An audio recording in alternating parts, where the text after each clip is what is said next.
سلام حبيبتي، كنتمنى تكونوا بخير وعلى خير. اليوم جبت لكم وصفه جديده، هي وصفه الحوت بالخضر في الفرن وتتجي لذيذه. تتحضر بشكل سهل وبسيط وسريع وبدون مجهود، والنتيجه يا سلام من حيث المنظر والمذاق. اللي دقا عندي تعجبو وتيطلب الوصفه، غادي تعجب وليداتك والاسره ديالك. شاهدوا الفيديو من الاول للاخير باش تنجح معكم الوصفه. كلشي غادي يكون مفصل بالتفصيل. نتمنى تعجبكم هذه الوصفه وتحبوا تجربوها. شاهدوا الفيديو وشاركوه مع الاصدقاء والعائله.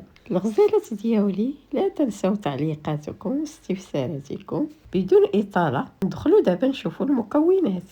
حبيباتي نبداو على بركه الله. عندنا معلقه صغيره ديال الحار، عندنا 4 المعالق ديال الزيتون، عندنا 4 معالق الزبده، عندنا شويه التحميره وشويه الحار، عندنا الخرقوم، عندنا البزار، عندنا 4 دروس الثومه، عندنا شويه التحميره، عندنا شويه الملح، وعندنا القزبر اليابس، وعندنا الكمون، عندنا 2 خيزوات، عندنا 2 قرعات، عندنا جبانيات الجلبانه بعد ما سلقناها بشويه ديال الملحه والماء، عندنا لاصوص الصوجا، عندنا نص معلقه الخردل،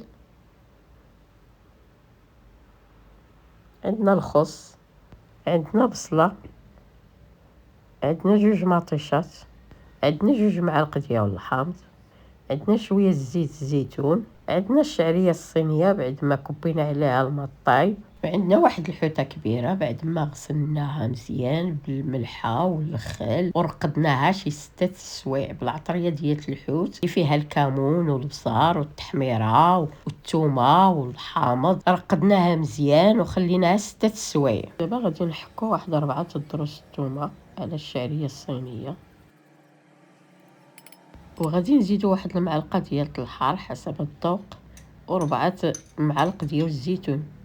غادي نتبعوها الجلبانه، الجبانيه ديال الجلبانه بعد ما سلقناها في الماء والملحه. نضيفو الجزر ونخلطوا العناصر مزيان، ثم نضيفو القرعه الخضراء، ثم نحطوا المكونات في الطبسيل يكون كبير ونسجموا العناصر مزيان، ثم نضيفوا 2 معالق ديال الحامض، ثم نضيفوا 2 معالق ديال زيت الزيتون،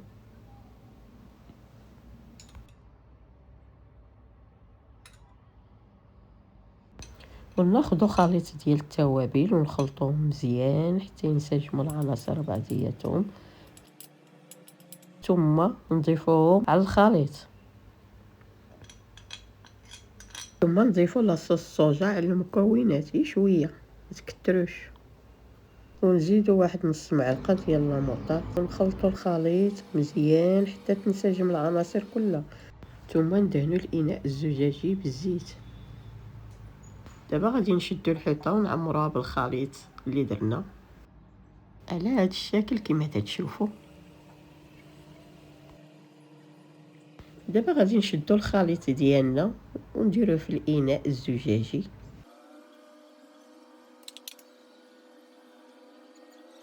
دابا غادي نشدوا زيت الزيتون وغادي نضيفوها على نص معلقه ديال الزبده والتحميره والحار، ونخلطوا العناصر وندهنوا بها الحوته ديالنا على هذا الشكل.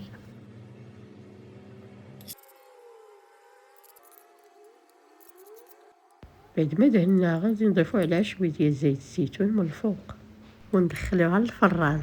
كيفما تشوفوا حبيباتي الحوته ديالنا عاطيه منظر زوين. نبداو بالبصله نقطعوها قطع صغيره على هذا الشكل،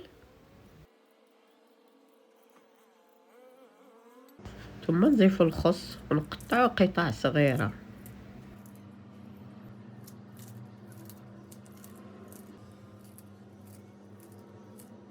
ثم نضيفوا الطماطم ونقطعوها قطع. ما تنساوش حبيباتي تحيدوا لها الزريعه، ثم نضيفوا خليط ديال الزيت اللي خلطنا مع شويه البزار شويه الملح وشويه الحامض، ونخلطوا العناصر جيدا. دابا غادي نمشيو نخرجوا الحوته ديالنا من الفران. عرفتوا حبيباتي، راه احتاجت غزاله تتشهي، اللي جربتها تقولها لينا في التعاليق. دابا غنشدو الحوته ديالنا ونديروها في صحن التقديم. كنتمنى تكونوا تبعتوا معايا المراحل من الاول باش ما تفوتكم حتى شي لقطه.